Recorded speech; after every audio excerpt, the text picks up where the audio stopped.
एक समय की बात है, हजरत मूसा अलैहिस्सलाम अपनी पत्नी, परिवार, रिश्तेदारों, सामान और दास दासियों के साथ मादयान से मिस्र की ओर प्रस्थान कर रहे थे।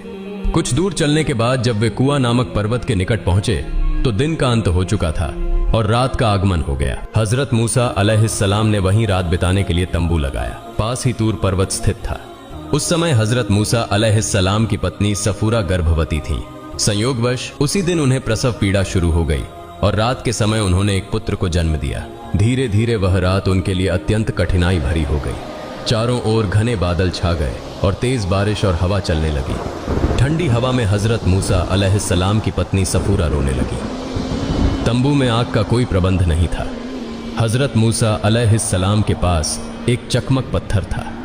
उन्होंने कई बार आग जलाने की कोशिश की, लेकिन बार बार प्रयास करने के बाद भी वे असफल रहे। जबकि अंधकार को दूर करने और सफूरा को गर्मी प्रदान करने के लिए आग बहुत जरूरी थी। पास में कोई बस्ती भी नहीं थी जहां से आग मांगी जा सके।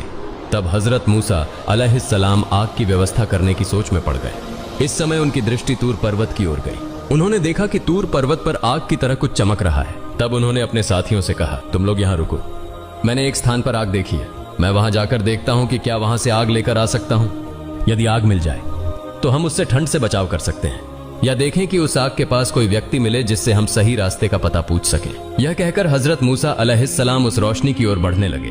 जब वे तूर पर्वत पर पहुंचे तो अल्लाह रब्बुल आलमीन की ओर से अदृश्य वही आई। हे मूसा, मैं तुम्हारा रब हूं, इसलिए अपने जूते उतार दो, क्योंकि तुम पवित्र उपत्यका कुआं में खड़े हो और मैंने तुम्हें सामान्य लोगों में से चुनकर पैगंबर बनाया है। अब जो तुम्हें आदेश दिया जा रहा है उसे ध्यानपूर्वक सुनो। प्रतिआदेश यह है, मैं अल्लाह हूं, मेरे सिवा कोई उपास्य नहीं है, इसलिए तुम मेरी ही उपासना करो और मुझे स्मरण करने के लिए नमाज कायम करो। इस समय हजरत मूसा अलैहिस्सलाम के पास वह लकड़ी थी जो उन्हें हजरत शुएब अलैहिस्सलाम ने दी थी। अल्लाह रब्बुल आलमीन ने हजरत मूसा अलैहिस्सलाम से पूछा, हे मूसा, तुम्हारे दाहिने हाथ में क्या है? हजरत मूसा अलैहिस्सलाम ने उत्तर दिया, यह मेरी लकड़ी है। मैं इससे सहारा लेकर चलता हूं और इससे बकरियों के लिए पेड़ों की पत्तियां तोड़कर खिलाता हूं। इसके अलावा मैं इससे और भी कई काम करता हूं। इसके बाद अल्लाह रब्बुल आलमीन ने कहा, हे मूसा, अपनी लकड़ी को जमीन पर डाल दो। हजरत मूसा अलैहिस्सलाम ने अल्लाह के आदेश का पालन करते हुए लकड़ी को जमीन पर डाल दिया। जैसे ही लकड़ी जमीन पर गिरी, वह एक विशाल अजगर में बदल गई। यह देखकर हजरत मूसा अलैहिस्सलाम भयभीत और घबरा गए। तब अल्लाह रब्बुल आलमीन ने कहा, हे मूसा, डर मत, इस अजगर को पकड़ने के लिए अपना हाथ बढ़ाओ।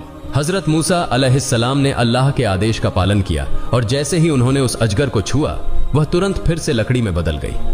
अल्लाह रब्बुल आलमीन ने कहा, हे मूसा, यह एक चमत्कार है जो मैंने तुम्हें दिया।